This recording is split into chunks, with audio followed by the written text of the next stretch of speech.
ইরানে যুক্তরাষ্ট্র ইসরায়েল যৌথ হামলা এবং এর প্রতিক্রিয়ায় ইসরায়েল সহ মধ্যপ্রাচ্যের বেশ কয়েকটি মার্কিন ঘাঁটিতে তেহরানের পাল্টা আঘাতের ঘটনায় মধ্যপ্রাচ্য জুড়ে বাড়ছে অনিশ্চয়তা। এই সংঘাত দীর্ঘস্থায়ী হলে পুরো মধ্যপ্রাচ্যে দেখা দিতে পারে ব্যাপক অস্থিরতা, আর এর প্রভাবে আঞ্চলিক নিরাপত্তা, জ্বালানি সরবরাহ ও বৈশ্বিক অর্থনীতিতে আসতে পারে বড় ধাক্কা।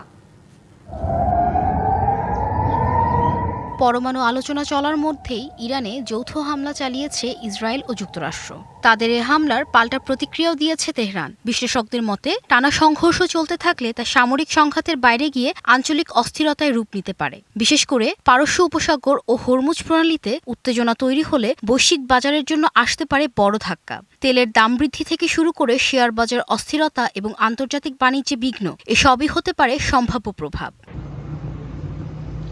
এদিকে ইরানের পাল্টা হামলার পর লেবানন, সিরিয়া, ইরাক ও ইয়েমেনেও নতুন করে সংঘাত ছড়িয়ে পড়তে শুরু করেছে। ফলে বিমান চলাচল, সমুদ্রপথে বাণিজ্য এবং জ্বালানি সরবরাহে বড় ধরনের বিঘ্ন ঘটতে পারে বলে আশঙ্কা করা হচ্ছে। পরিস্থিতি সামাল দিতে জরুরি বৈঠক ডেকেছে জাতিসংঘ।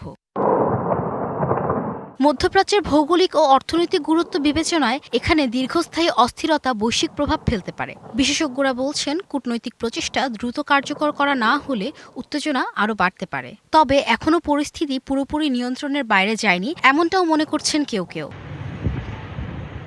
সব মিলিয়ে এ হামলার প্রভাব কেবল দুই দেশের মধ্যেই সীমাবদ্ধ না থাকার সম্ভাবনা বেশি। মধ্যপ্রাচ্যের স্থিতিশীলতা এখন অনেকটাই নির্ভর করছে পরবর্তী কয়েকদিনের কূটনৈতিক ও সামরিক পদক্ষেপের ওপর।